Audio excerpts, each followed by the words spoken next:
गवाना करा के ढारे कैल बड़का विपत पारे धैल गवाना करा के घरे कैल बड़का विपत पारे धैल एहो बलम एह तन्हाई के भार पड़ल बस मेज पे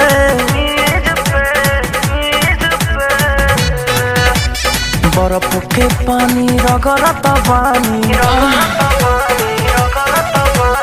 बर्फ के पानी रगड़त बानी राजा हो अपना चीज पे बर्फ के पानी रगड़त बानी राजा हो अपना चीज पे।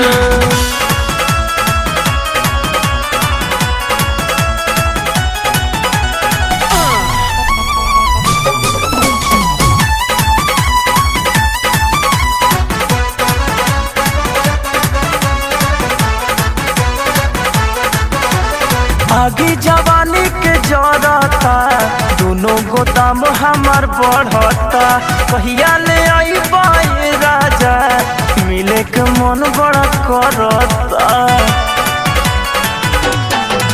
आगे जवानी के जरता दोनों गोदाम हमार बढ़ता कहिया ले आई बाई राजा मिले के मन बड़ा करता।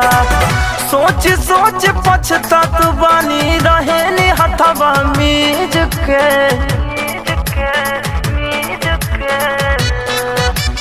बर्फ के पानी रगड़त बानी बर्फ के पानी रगड़त बानी राजा हो अपना चीज पे बर्फ के पानी रगड़त बानी राजा हो अपना चीज पे।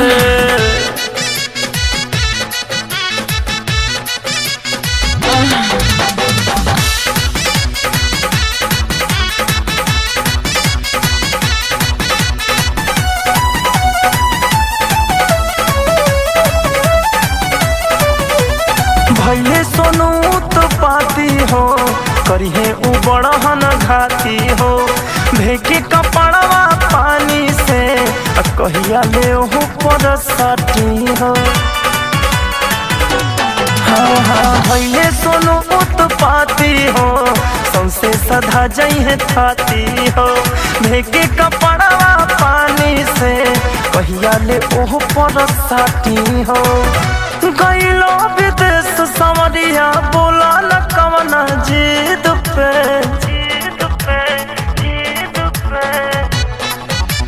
बर्फ के पानी रगड़त बानी बर्फ के पानी रगड़त बानी राजा हो अपना चीज पे बर्फ के पानी रगड़त बानी राजा हो अपना चीज पे बर्फ के पानी रगड़त बानी राजा हो।